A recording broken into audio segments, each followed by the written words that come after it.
Hey guys, what's up? Welcome to SJU, where right before the show started, we were talking about the Cuba Gooding Jr. classic, Chill Factor. But that's not what we're here to talk about, sadly. Definitely not. We're getting into WandaVision. What do we know? Do we know things? How much do we know? Let's find out. As well as they're floating a replacement already for Johnny Depp in Fantastic Beasts. We're going to talk a little Trebek, and then stick around because we are going to answer your questions from chat. I've got me Alon Harris and Spencer J. Gilbert. Good morning, boys. Good morning. Good morning. Hey. Good morning. And Sarah floating around off camera, who also just took a big dump, and it's just a great ambiance for the show for me. Yeah. I want to make sure you guys Feel like I'm there. this is the 4D experience. It's not just in WandaVision, it's in Smell-O-Vision. Yeah, it's in television. And speaking of WandaVision, first, the biggest news, we have a release date. Everyone thought this was going to drop at some point in December. They have announced a release date. Hey, Taco, guess what? WandaVision is dropping January 15th, meaning that this has officially a year without an MCU because Agents of S.H.I.E.L.D. doesn't count. And Hellstrom definitely doesn't count.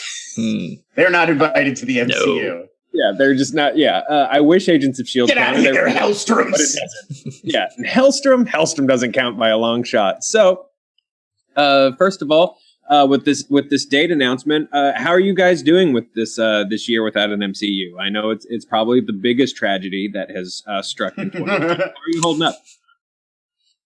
Oh, well, I've got the shakes, man. I'm jonesing for a fix.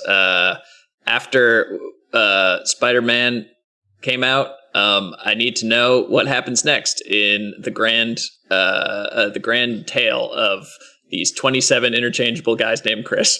No, but seriously, I do want to know how they're going to do this Disney Plus series and what the scope and scale and vibe of it's going to be like. So I was looking forward to having something to watch on Disney Plus, if not television in general, because they were saying 2020 by the end of the year. Having it pushed a little bit isn't a huge bummer. It's 2 weeks after New Year's, give or take. I guess I'm glad that we have some certainty. And this is still probably the MCU thing that I'm most excited to watch. So here it comes. Well, it does seem like the content pinch from COVID shutdowns is still in effect. Our own Eric Goldman has a theory that because Soul is dropping Christmas Day, they're trying to spread stuff out a little bit still, which to me says that they are still having to kind of be, when Mickey has the beans and they're poor, and he cuts the beans, and the beans are translucent. I feel like that's what Disney Plus is right now, is just slivers of translucent beans that they got to spread out.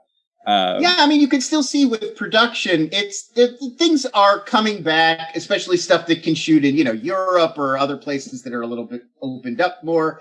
But it's still not flawless, and you can't count on it. Like The Witcher, just the other day, The Witcher season 2 had to shut down again. It's like the third time they've had to shut down because people keep getting COVID, and so that's going to keep taking longer and longer. And if you're Netflix and you've got so many irons in the fire, Witcher might fall through for a few more months, but Stranger Things will finish, so you'll be okay. Whereas if you're Disney Plus, there's just fewer ongoing projects because you haven't been doing this for a decade. One hitch knocks everything in the lineup back. And they're especially in a tough place because some of these projects are setting up other projects. So it kind of has to go in a certain order. You can't just completely slice and dice it like that.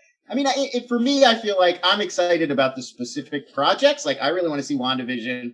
I really want to see Falcon and Winter Soldier. I really want to see Eternals, but I didn't really mind having a year off. Like, it's kind of been nice to have a little bit of time away to build up.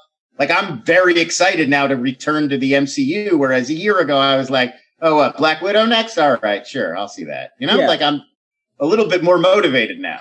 Yeah, I think a little absence makes the heart grow fonder. And also, I feel like even more of a clean reset because we're jumping into so much stuff where I'm like, I don't know what they're going to do in terms of all the weirdness we've heard about with the Doctor Strange sequel, Shang-Chi, blah, blah, blah. Getting off track, I apologize. Entertainment Weekly just dropped a bunch of details on the show. So let me run down some and make you guys talk about them. Sound good? Yeah. Roger that. Okay, so the 6-hour series, there's some contention as to whether that's 6 episodes that are an hour long or 12 that are a half hour or several, I can't do math, that are, 40 minutes each. But it's about 6 hours of content about Elizabeth Olsen's reality-altering witch and Paul Bettany's android. Takes inspiration, of course, we know, from beloved TV comedies, from 50s classics to stuff like Full House of the 90s.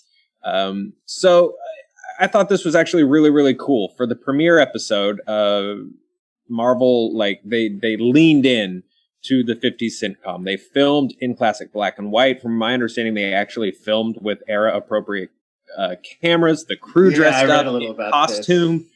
They filmed in front of a live studio audience who, of course, is under very strict NDA. They may have not been released from the vault yet. I think this is really cool. Spencer, you talk a lot about how this is the one that you're really looking forward to seeing, and I think swings like this sort of speak to that. This gets me really excited about this one.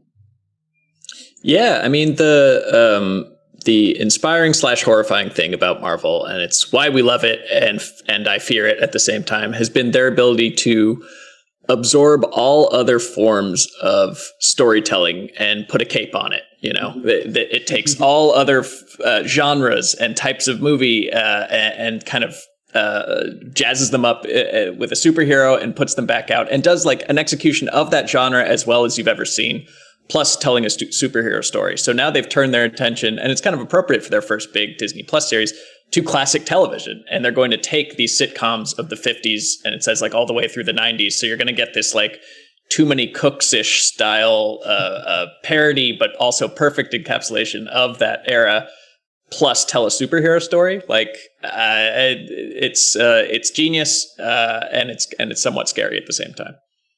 I hope Smurf shows up. That would be Smurf. I even read that pilot episode that they shot like 50 style. Paul Bettany and Elizabeth Olsen actually like learned it like a play, like you would do if you were in a sitcom from that era. You know, because they're performing it in front of a live audience. They had to get like the timing down. I'm really curious to see how that plays, because they're actors we haven't really ever seen in that specific context. We've seen them in so many different kinds of roles, but never doing the old like Lucy and Desi bit from classic TV. Which I think is going to be really, really cool. And for the talent, that has to be such a big, like, fun swing to take. So that's really cool. Beyond them, some other familiar characters are going to be showing up. Jimmy Woo from Ant-Man and the Wasp. I think he's going to be a really fun fit for this. Randall Park. Monica Rambeau from Captain Marvel, who will meet as an adult. And also, this honestly was probably the biggest news out of all of this to me. This is something I did not know. I did know that Darcy from Thor was going to be back. I did not know that Darcy had a last name. Her last name is Lewis. The more we know, guys. Oh. I know. Is that meant that might be mentioned? I haven't seen like Thor: The Dark World enough to know if that comes up, but I don't think I knew that. There's a moment in the first Thor where he's like, Natalie Portman, Dr. Full Name. Darcy. Jane Foster. Dr. Full Name. Again, the poop smell ambiance is killing my character name knowledge ability. So I'm just going to call everyone by their actors for a minute. This series is going to have this huge, strong connection to Doctor Strange and the Multiverse of Madness, which Wanda will also have a role in. Beyond that, what is actually going on with the storyline is rightfully still under lock and key, and even if it wasn't, we wouldn't talk about it on the show because spoilers are stupid. That said, I feel like Catherine Hahn's character, Catherine Hahn is in the trailer. It's not a spoiler that she's in it, but I feel like we don't really yet understand the nature of this character. And my instinct would be casting Catherine Hahn indicates there's future plans for whoever that really is. Like, I mean, maybe you just bring her in because she's hilarious and you want her to be on your Disney Plus show. But it does seem like if this is part of a larger shared universe, what a shame to bring in Catherine Hahn as just a one-off. Yeah. Well, I think sort of additionally with someone like Catherine, this is going to be so genre bendy that we're going to, I think, see everyone play a lot of different angles. So sometimes she might be that wacky neighbor. Obviously, it seems like sometimes she's going to be this weird, much more intense and serious and sort of villainous character. Like when she informs Vision that he shouldn't be alive and stuff like that. So I think we're going to get to see her do some heavy lifting, which is cool. Which is really, really cool. Not to dismiss what she's able to do in like Will Ferrell movies and stuff like that, but she's a lot more talented than just a wacky character from a Will Ferrell movie. So I am excited to see that. Yeah, me too. I think we just need to dig up Roth's old movie fights answer where she pitched this show exactly, because I really think that somebody at Marvel was taking notes. So whatever she said then is what's going to happen. It's like eerily close in some ways. Yeah. To the point that when they pitched this, I was like, wait, wasn't this an old show? Like, I forgot that I had heard about this from Roth pitching it. I thought this was like a real old show they were like remaking. And I was like, oh no, Roth just had foresight. Are there any other, Randall Park coming back, Darcy of all characters? Are there any other, C and D, like support characters from the movies that you really want to see jump into these series harder? I know we have what's his name from Civil War coming back from Falcon and Winter Soldier. All names are gone from my head today. I'm so sorry. The bad guy from Civil War is going to be in Falcon and Winter Soldier. But are there any other just like Zemo? Thank you, Zemo. Jesus, I apologize, you guys. Are there any other support characters that you guys really want to see come back? Yes, Joe, and I did have to look up his name. I want to see the return of Ian Boothby. You guys remember Ian Boothby, right? Darcy Lewis was the hilarious intern in Thor: The Dark World, and as to plus up that joke, they gave her an intern named Ian Boothby. Remember the intern had an intern? Right. I forgot about Ian Boothby. How could I? I want to see Ian Boothby return.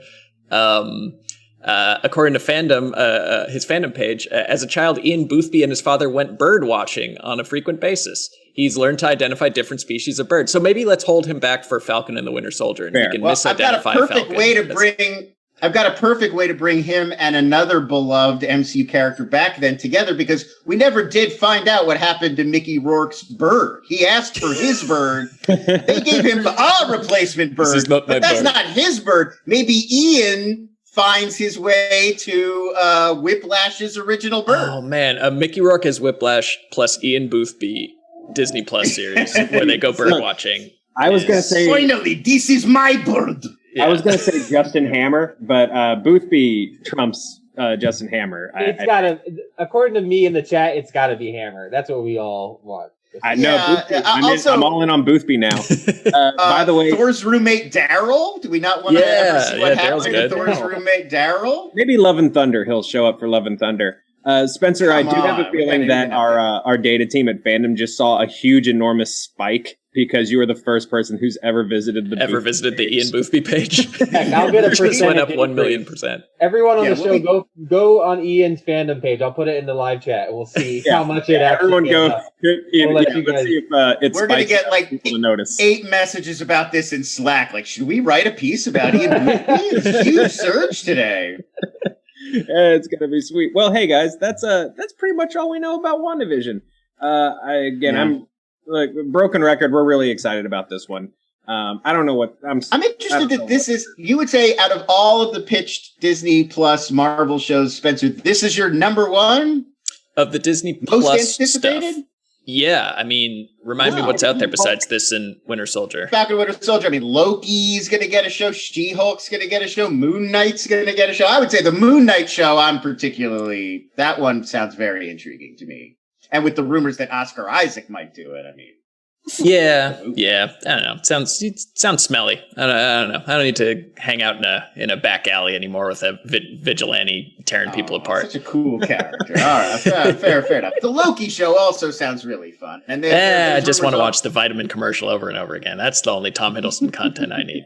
I want to make me breakfast from a first-person perspective. I think that's fair. I think Miss Marvel sounds cool. She-Hulk sounds cool. But those are also so far ahead in the future. Guys, it's been a rough year. And I don't look further months anymore. I can't do it. That said, hey, you like our videos and my pessimistic tone, like and subscribe to our stuff and hit that bell, all those good things. But more importantly, November means it's Veterans Day here in the United States. Yesterday, actually. So this month we are spotlighting our friends over at Stack Up.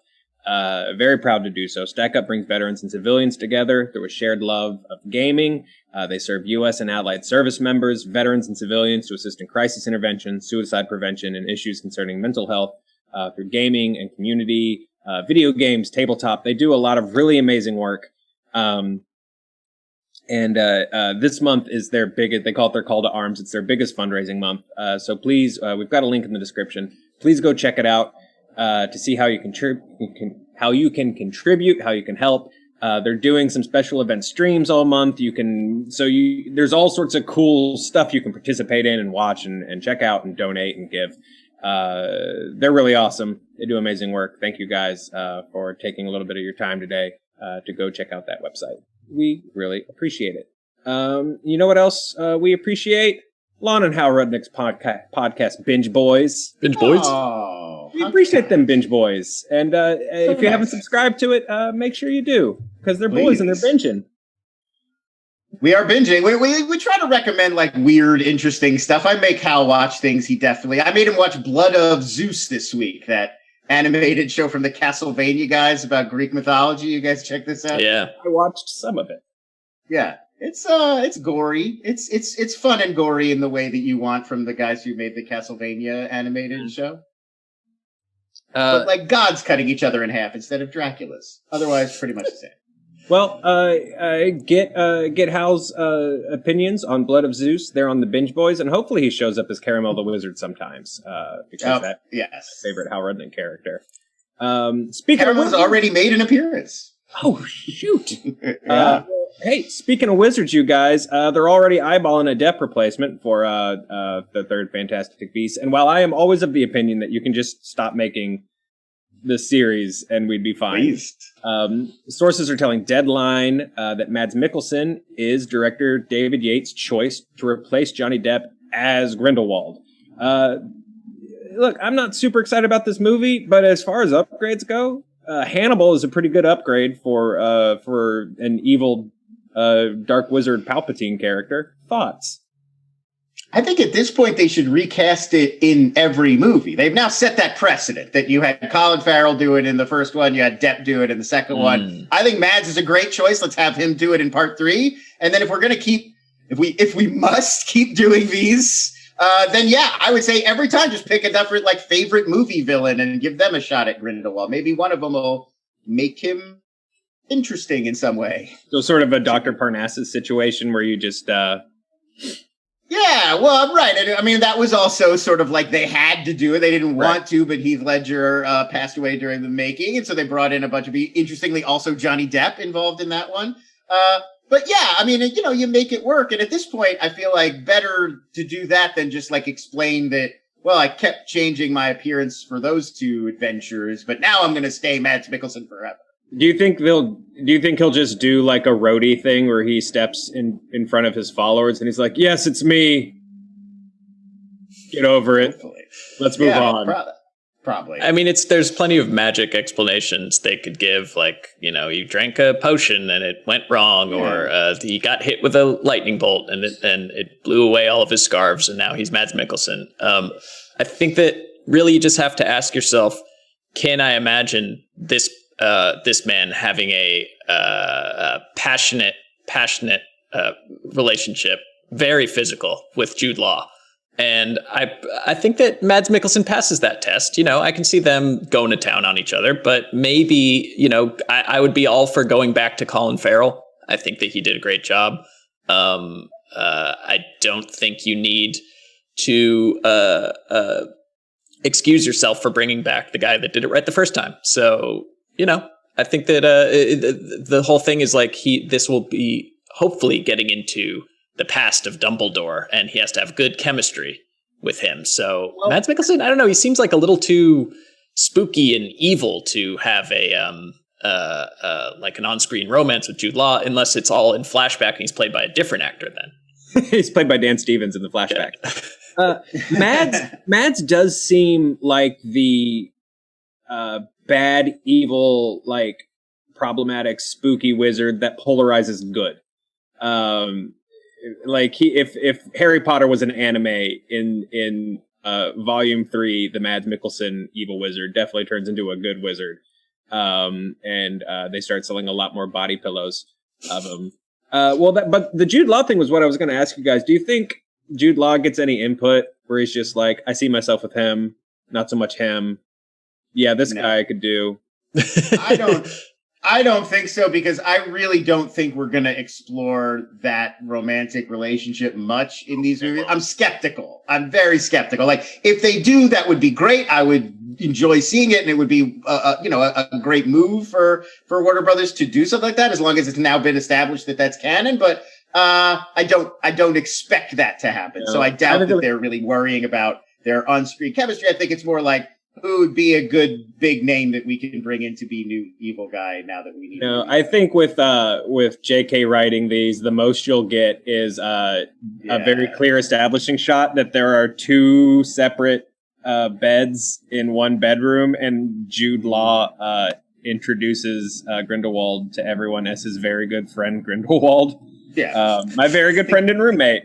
They'll be in like the first ever like 18-piece suit, just so they're both gonna be like 5 layers of clothing, just so there's no ambiguity. And they'll double robe it. Yeah. It's weird that there was like a scene where they just both talked about how hot they thought Tia Carrere was. It was really. Does she even exist in the wizarding world? I didn't even. She does. Surprise! Aren't these prequels? I thought. Okay, all right. Well. Yeah, no, she's a Ravenclaw. A lot of people don't know that. Speaking of Ravenclaw boys, we got to talk about. We got to take a moment to remember maybe one of the most important Ravenclaws of all time, and that would be Alex Trebek, who unfortunately passed away Sunday after a fairly public battle with pancreatic cancer. He was 80 years old. This was a huge bummer, I think it hit a little differently than Connery, because Connery had sort of the chance to go have a very private life, and whereas Alex Trebek very, front and center came out and was like, let's fight, man. We're going. Like, I'm going to keep hosting Jeopardy. I'm going to keep doing my thing. We're going to fight, and stay positive. Super sad. I know Jeopardy is an anchor point for a lot of people's lives, and Alex Trebek has been such a focus in a lot of people's lives. Classy gentleman, I know. Do you guys have any thoughts on Mr. Trebek?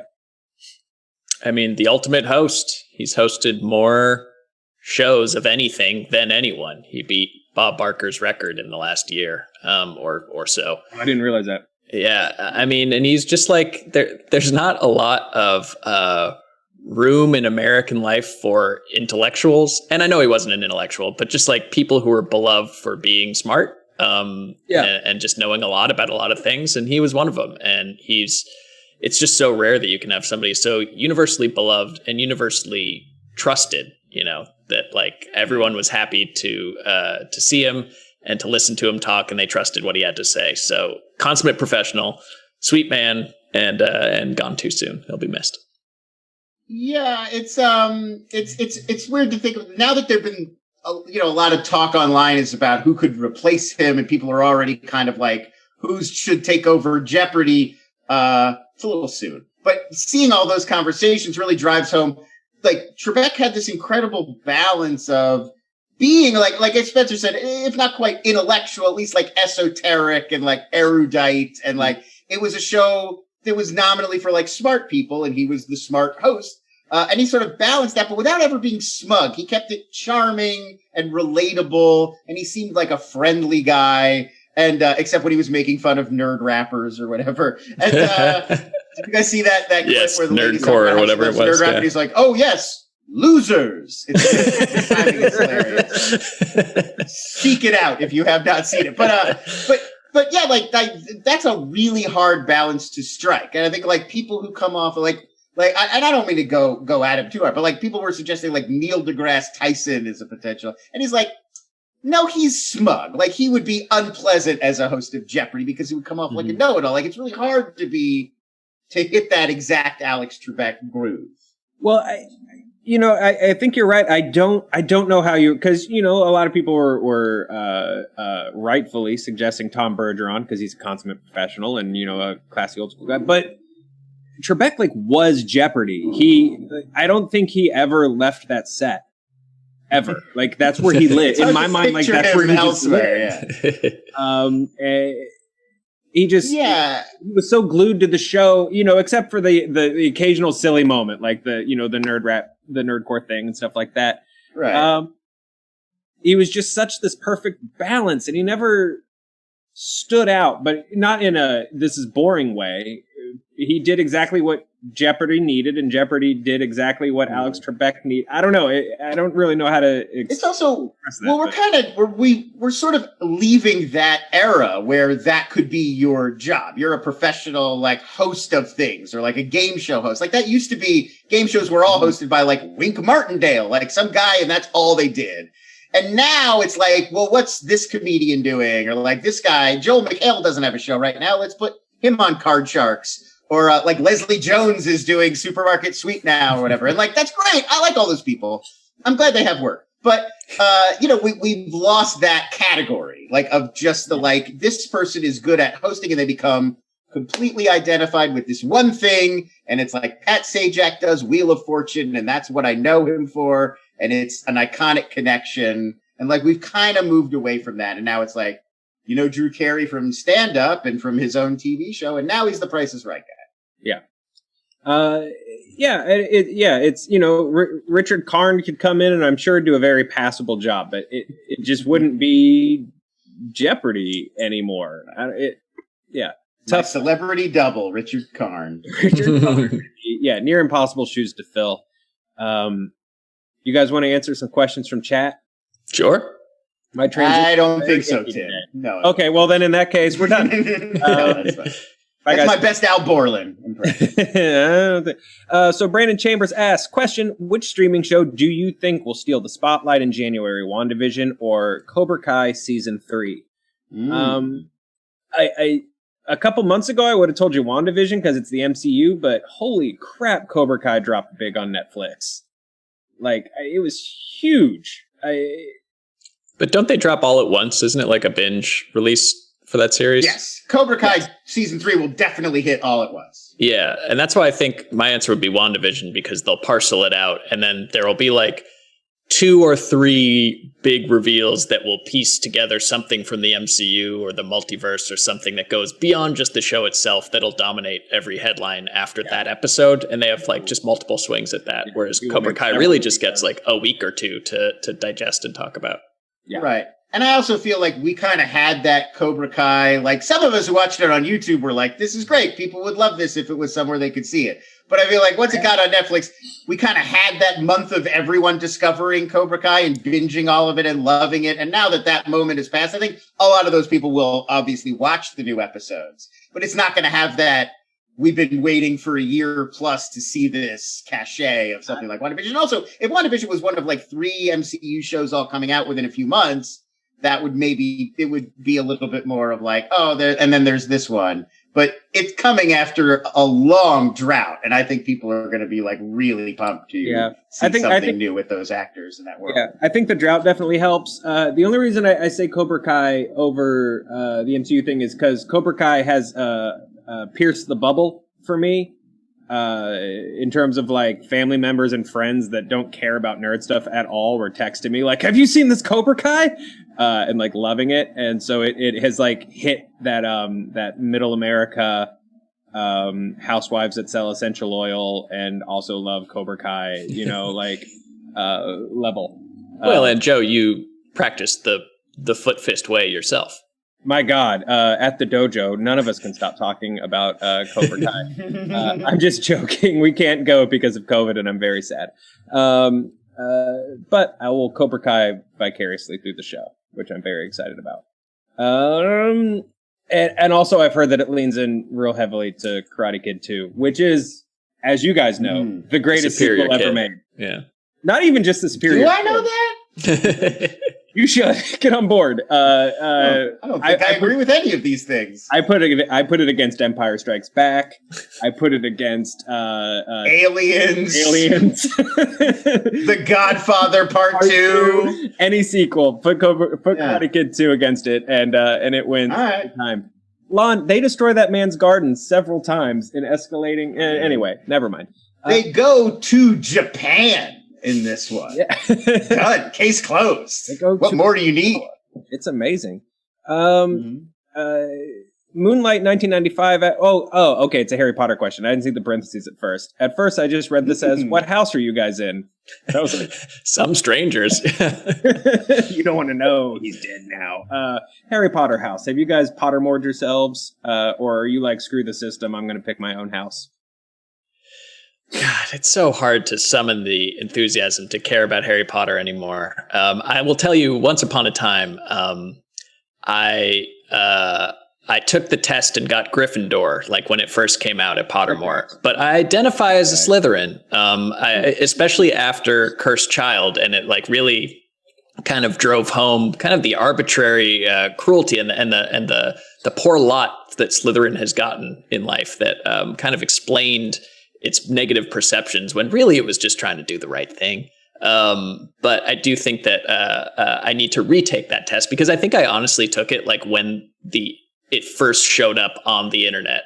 And I think we've all grown and changed a lot since Harry Potter first came out. So, the movies would, and I'm not as intimately familiar with all of the media, but like the movies seem to indicate if you really wanted to be a Slytherin and were thinking about it while the hat was on, it basically would be like, okay. Like, it didn't seem like, it didn't seem like the hat was like very insistent that its choice ruled the day if you had your own inclination. I did take the Pottermore thing at one point and it said Ravenclaw, which like, I accept your ruling. I had sort of thought maybe Hufflepuff, but okay, that's where the die landed. So I'm a Hufflepuff, and also recently got an email warning that my data had been breached at Pottermore. So I need now to the world knows that you're a Hufflepuff. My God! By the way, everyone change your Pottermore password because someone got it. Now they everyone figured knows. out. They sweet talked the painting on the door, and it let them in. And now a hacker knows your wand size, which is a unicorn hair. Interesting. Well, which is bad if like your security question on like your 401k is what's your Patronus, because now they know. Wow. Yeah. Now they know. Yeah. Now they know. Busted. Mine's a black swan. I don't know. I didn't check that one. Levetto asks, since we talked about Darcy, aka Kat Dennings, are there any comedy actors? This is a great question that I wish I'd seen earlier so I could think about it. Are there any comedy actors that have been out there for a while but are not getting the love they deserve? Yeah, like sure so there many. are. It's just a challenge to think of them now that we're who's not getting it. Yeah, Ryan, hum something while we think. I mean, I feel like Tim Heidecker is actually all over the place. Like he manages to continuously pop up in delightful things, but I feel like he should be like a massive celebrity. But people who haven't seen his work over the course of On Cinema at the Cinema don't maybe appreciate his range as a performer, I feel like, but it's there, guys. Yeah. I will tell you one that popped into my head, and this is also a guy who gets a lot of work, but I don't know if he's appreciated for his comedy stylings, is Jesse Plemons, who is hilarious in stuff, but tends to show up more in like dramatic stuff or thrillers or whatever. But like him in Game Night is one of the funniest performances in any movie that I can recall recently. And Crucifixorious, long live Landry from Friday Night Lights. Exactly. Yeah. All good picks. I like Randall Park works, but I think I'm hoping that the industry starts taking more chances on letting him get out of like the sort of bubble that he operates in, and there are other Randall Park shaped outlines that can bust through a wall other than the one that they give to him. I have one more thought. She's so great in Dead to Me, that Netflix show, and I hadn't really thought about her a lot when it was like they're casting big movies. But Linda Cardellini, so great in Freaks and Geeks, been around forever, brilliant in Dead to Me. Why doesn't she get more big like comedy movie roles? That's another one. Have you guys seen that new Muppet series on Disney Plus? No. I think I watched like the pilot. Some of it's really funny. One of my favorite things is there's an ongoing bit where Miss Piggy has like her own like talk show, like an Ellen thing, because of COVID. Yeah, she talked to RuPaul, I believe, in the pilot. Yes. But the ongoing gag is her guest is always Linda Cardellini, and it always goes badly. Like either she finds out that Linda and Kermit dated at one point or whatever. Anyway, super funny, and there's always room for more Linda Cardellini in everyone's life. That is really good. Yeah. Good answer, Lon. Rob, thank you. Rob Turner with a challenging question that I've never thought about. But what is the best thing to put on a cracker? Ooh. I mean, cheese. Some kind of cheese, right? It's gotta be some kind of cheese, just whatever your favorite. I would say I like a spreadable kind of cheese as opposed to like a really firm piece of cheese. You're in Breetown, baby. Brie or even like a goat cheese or a blue cheese, perhaps. That sounds good to me. But I also look. I'm a simple man from simple roots, and I am not opposed to putting half a can of creamy peanut butter between two saltines. Yep. Ritz. I mean, Ritz peanut butter crackers was like a standard childhood snack in the Harris household. So I'm not opposed to that. But the trick is to overwhelm the structural capacity of the crackers, so that in the end it's more like it's mostly a peanut butter delivery system as opposed to a balance. Yeah, that's good. I mean, if you want to if you want to get fancy, you can do like charcuterie. You can do like cheese and like a sliced meat or something at the same time. A little prosciutto. Getting hungry just talking about it. Maybe a little tapenade. I'm gonna have lunch. Oh, there you go. Now we're having a whole we got a stew going. Board. Yeah, we got stew. We got crackers going, baby. Well, look. Let's leave on this and let's leave it to the comments. What do you guys put on crackers? Let us know. Let us know. Let us know what you put on crackers. Let us know what your Hogwarts house is. Let us know what comedian should be getting more work. And that reminds me, I know the guy gets plenty of work and he doesn't need more, but Chris Rock is so good in this season of Fargo, and you should. Oh my God. Yeah. And I feel bad because for the first half of the season, I was like, Chris Rock is so subdued in this. Like, it doesn't even need to be Chris Rock. And like now I'm like, now I get it. Gotta catch up. You were like laying the groundwork and now it's great. I've really enjoyed the last few episodes of Fargo. Yeah, it's really good. If you haven't jumped into Fargo at all, absolutely do it, because you get that Jesse Plemons, you get that Chris Rock, you might get the Billy Bob Thornton. You get the Billy Bob. Season 2 was really when I was like, Jesse Plemons, this guy is pretty good. I'm gonna pay attention. Guys, it's not an SJU to me unless it ends in some Fargo appreciation. That is our show. We'll see you guys Monday. Have a good week. Bye.